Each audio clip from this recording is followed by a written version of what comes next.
Hey. Startled, I instinctively pulled the phone away from my ear. Hello, Michael. Sorry to bother you, but you're going to be late. On the day of this important presentation. That's some nerve you've got. The department head, Michael, was clearly furious. I'm well aware of the presentation, but there's someone injured right in front of me. I believe that it's only natural to help someone who's injured in front of you, even if you're not a doctor. I couldn't just leave the injured person behind. Don't think that excuse will fly, you incompetent. Don't bother coming in ever again. You are fired. It's my fault, but thank you so much. I've arranged for a car, so please get in.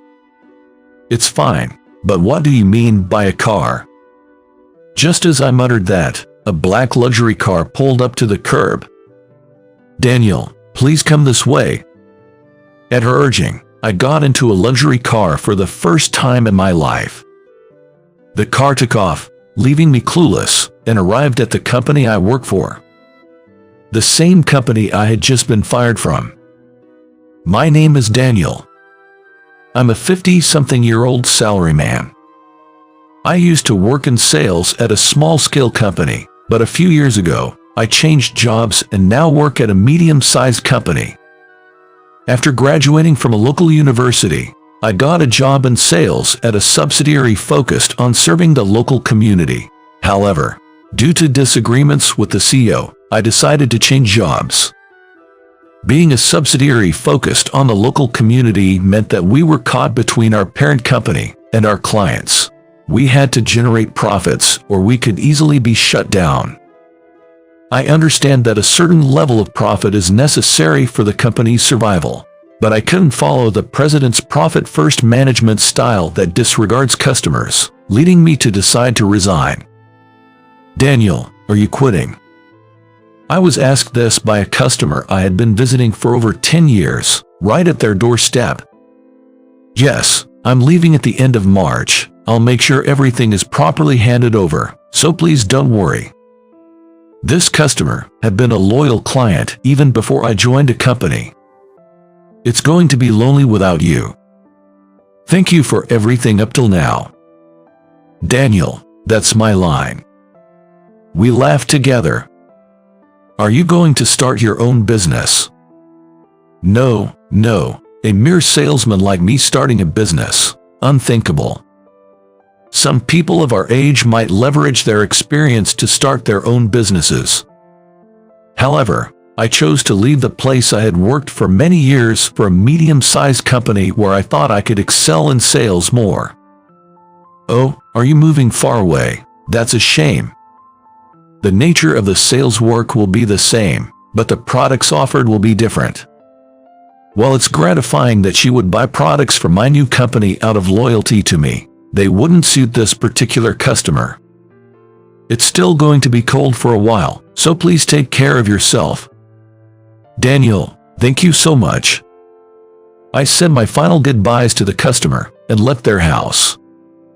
Leaving customers I had served for many years felt sad, but it was unavoidable. Thus, I left the subsidiary I had worked at for over 10 years. However, being a salesman at a subsidiary and at a medium-sized company turned out to be quite different. After clashing with the CEO at my previous company, I had hoped to avoid any more interpersonal conflicts, but life doesn't always go as planned. Hey, Daniel, isn't this customer data ready yet? The one calling me in a displeased tone was Michael. He's the head of the sales department here. He's about the same age as me, but because of his past achievements, he has an arrogant attitude towards his subordinates, making him unpopular with people from other departments who tend to keep their distance. However, given his position as department head and having connections in HR, everyone finds themselves in a dilemma, unable to confront him directly. In a medium-sized company, you interact with many customers and business partners, but the time you can spend with each customer is far less than at my previous company. Selling products isn't the only job of a salesperson. The content of what we recommend changes based on what customers want, which we understand through daily conversations. I knew this, but I was still surprised by the difference in emphasis once I started working. It was a path chosen for my own skill improvement, but the business was dizzying. Moreover, having caught my boss's eye made my days even more challenging. I'm terribly sorry. I received a call from a client yesterday and haven't finished yet. Even an intern could get this simple task done quickly, you know. I was grumbled at with sarcasm. Such sarcasm was a daily routine. And hey, is the material for the next presentation ready? Michael continued with a frown. Yes, I've sent it by email. Haven't you seen it? It was the document I had stayed late to finish yesterday. I'm asking if you've printed and compiled it, not emailed it. Me? Was I supposed to? Who else would it be? He approached me aggressively. Lately, tasks that I usually wouldn't have to do somehow end up being my responsibility. Just as I was about to object, I'm sorry, I forgot. Matthew, an intern in our department, started to print in a panic. But Michael's anger didn't subside, glaring at both me and Matthew. Isn't this because your guidance is lacking, Daniel? I'm very sorry. Matthew looked like he was about to cry, worried that I was getting scolded because of him. Seeing his expression, Michael left with an unnecessary remark. Hurry up, incompetent. I felt sorry for Matthew getting scolded because of me.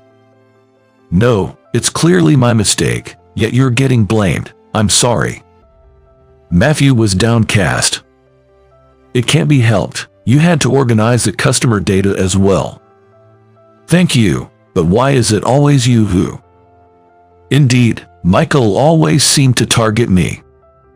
He probably looked down on a new, insignificant salesman like me. Even with his achievements, he would probably be in the middle of the company hierarchy. It's not uncommon for complaints about Michael to come from other departments or customers. I wonder if I'm just an outlet for his stress, I thought, as I continued to be overwhelmed by the increasing daily workload. Yesterday, I was running around preparing for the presentation, and I fell asleep as soon as I got home. The next morning, the alarm rang, and I hurriedly took a shower and left the house. I could make it to work on time as I ran. Reaching the bus stop and panting from the effort, suddenly I heard a sharp breaking sound. A man and a woman were lying on the sidewalk. It seemed to be a young man, probably a student on a bicycle, and a young woman. They might have collided. I rushed over in a panic. Are you all right? The man quickly got up and responded when I called out. The woman, however, didn't react. She seemed unharmed at first glance, but as I continued to talk to her, she moved slightly. I checked her pulse and breathing briefly. They seemed normal. But she might have hit her head, so it would be best to go to the hospital immediately. Excuse me, is she all right? I couldn't avoid her in time. The anxious-looking male student asked me. Are you injured at all? Yes, I'm fine. That's good. This lady seems to be all right too, but... As I was speaking, the woman slowly opened her eyes. Ouch. Are you okay? Do you feel any discomfort? Are your hands or feet numb? I don't think there's any numbness. I'm fine. The woman answered while opening and closing her hands repeatedly. There don't seem to be any major injuries, but you might have hit your head. It might be best to go to a hospital. Oh, right, the hospital. What should I do? There's a big hospital just a little way from here. If you'd like, I can. I stopped mid-sentence when I realized I wouldn't make it to work on time if this continued. Excuse me, may I make a quick call to my workplace? After addressing them, I hurriedly made a call. I'm sorry, this is Daniel. I've come across an accident between a cyclist and a pedestrian and will be slightly delayed. As I relayed this to a colleague over the phone, I could hear Michael's voice in the background. I'm sorry, Michael is. Oh? It seemed like my colleague was abruptly cut off as Michael's voice got closer. Hey. Startled, I instinctively pulled the phone away from my ear. Hello, Michael. Sorry to bother you, but you're going to be late. On the day of an important presentation. That's some nerve you've got. Michael was clearly furious. I'm well aware of the presentation, but there's someone injured right in front of me. I believe that it's only natural to help someone who's injured in front of you, even if you're not a doctor. I couldn't just leave the injured person behind. Don't think that excuse will fly. Incompetent Daniel. You might as well never come to the office again. You are fired. Michael raised his voice. I was taken aback by his words. That can't be. Please wait a moment. I never imagined I would be fired. I was in a panic. It's actually a good timing since HR was telling me to cut down on the sales staff. You don't have to come in from next month. But Michael, wait, let me explain at least. I wanted to at least explain my side, but Michael wasn't willing to listen. I don't have time for this. Just disappear already. With that, Michael hung up forcefully. Just like that, I was fired from the company. Are you okay? The woman looked at me with concern. It seemed Michael's loud yelling was audible to her as well. Well, I'm used to it. I laughed weakly. That's terrible. Being fired just like that. She seemed almost as shocked as if it had happened to her. Looking at her again, I realized she was a very beautiful woman. It's my fault. I'm so sorry. You got fired because you helped me. It's fine. I'm just a regular salesman, but I did what anyone would do. My words seemed to surprise her.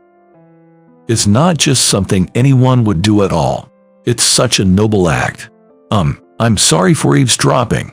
But is this Michael you mentioned, the sales manager at ABC Trading Company? Yes, that's correct. It's ABC Trading Company, which is close to here. Oh, my name is Daniel, and I was a salesman there, but, well. Not knowing what to say, I laughed self-deprecatingly, though I was actually shocked inside. It's absurd that someone like you would be fired. She seemed to be indignant. I truly wanted to learn more about sales at my current company. Being fired without having gained anything from the experience, except for being burdened with menial tasks, felt unjust. After thinking for a moment, she said, "May I make a call?" "Yes, of course, if you'd like. I can accompany you to the hospital afterwards." I also suggested the hospital to the other male student, but he said he was fine and left. If he says he's okay, then there's nothing more I can do. I made sure to tell him to go to the hospital immediately if anything seemed off. Even if you're not a doctor, you can't just ignore someone injured in front of you. Thank you very much for your kindness. She thanked me politely, smiling. Seeing her smile, I felt assured that I hadn't done anything wrong. The woman who had been on the phone suddenly turned to me and said, "Would you mind speaking to my father?" "Your father? Sure, I can do that," I said as I took the phone from her. "Hello. Daniel. Thank you for helping my daughter, Sarah." I heard a deep male voice on the line. "No, I just happened to pass by. I was just about to take her to the hospital." "Thank you so much. I've arranged for a car, so please get in." A car. Just as I muttered that, 10 black luxury cars pulled up to the curb. "Daniel, please, come this way." Urged by her, I got into a luxury car for the first time in my life. I remember when I was playing in the park with my brother as a child, and he collapsed without me noticing. As a young child, not knowing what to do, I panicked. At that moment, a woman rushed over to help. "Are you okay, little one? Is this your big brother?" she had asked. When I nodded, she said, "Let's move your brother to a cool shade. It's all right. He's probably suffering from heat stroke." so cooling him down should help. The woman swiftly attended to my brother and even called for an ambulance. She explained everything to the paramedics and accompanied us in the ambulance. By the time my brother woke up and I explained what happened, our parents had arrived at the hospital and the woman had already left. Later, when my family went to her house to thank her, she said, "I'm neither a nurse nor a paramedic, just an ordinary person. I happened to see your brother collapse and did what anyone would do." Inspired by her spirit, I decided I wanted to help those in need or seeking help. Lost in these thoughts, the car, which I had boarded without understanding the situation, arrived at the company I work for. The very company from which I had just been fired. As I got out of the car, Michael came storming out with a furious look, as if he was about to pounce on me. "What have you done? What do you mean?" Michael was trembling visibly. Though angry, he lacked his usual air of condescension and superiority. As I stood there bewildered, I noticed a man approaching from behind Michael. He was a dignified figure clad in an expensive-looking suit. He looked familiar. Michael, unaware of the man, continued to confront me. "It's all because of you, But Sarah's single remark halted Michael's advance. "Dad." At this, Michael slowly turned around. And then, he began to tremble violently. "Sarah, are you all right? Are you injured?" "Yes, I'm fine, thanks to Daniel here." "Daniel, thank you so much." "No, please, just make sure to go to the hospital if anything comes up." After thanking me again, Sarah headed towards the company's reception area. After seeing Sarah's off, I turned back to the man. I finally remembered. I've been working at this company for 2 years.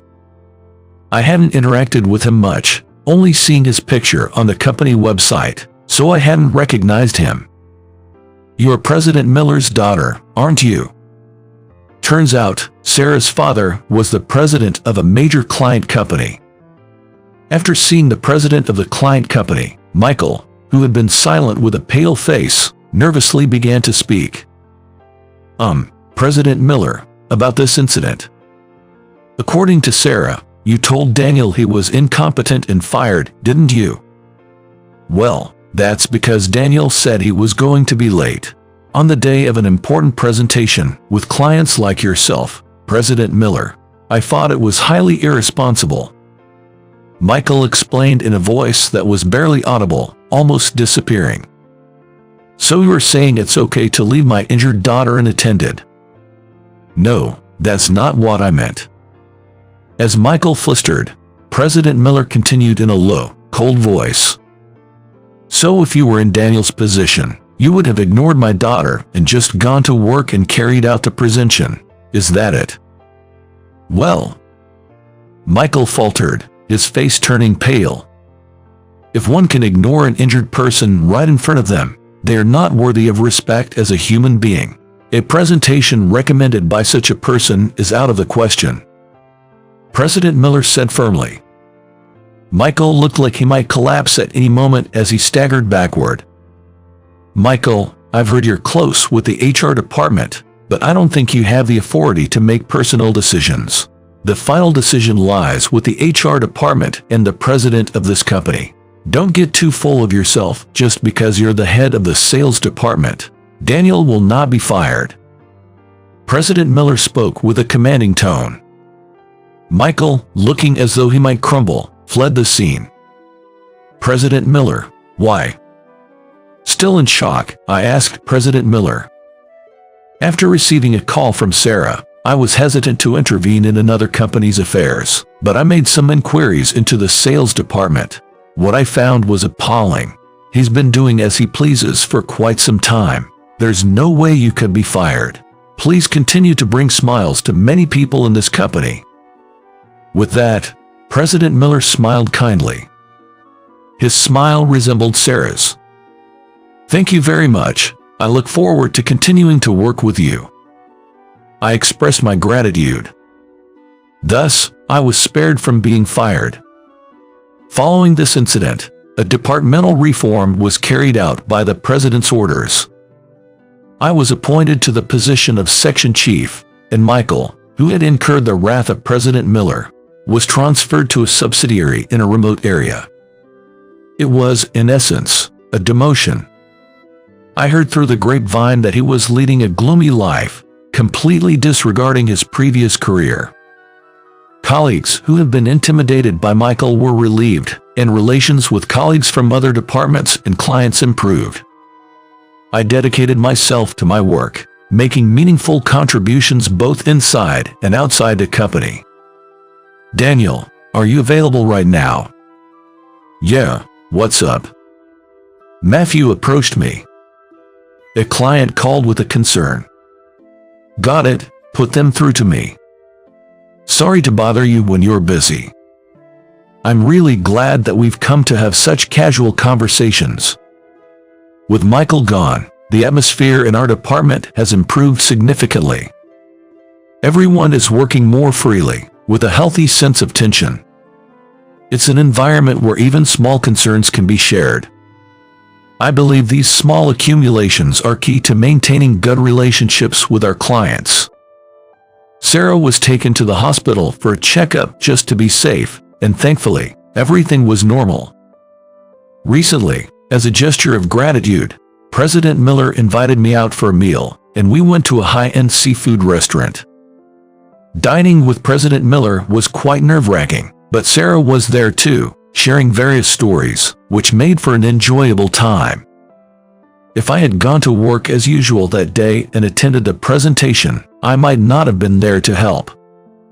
Thinking about it, oversleeping that day might have been a stroke of luck. I'm really glad I was able to help someone in need at that moment. Being able to assist others, even in unexpected situations, made me incredibly happy. I want to continue learning and gaining more experience to bring smiles to people's faces. I plan to continue my career in sales.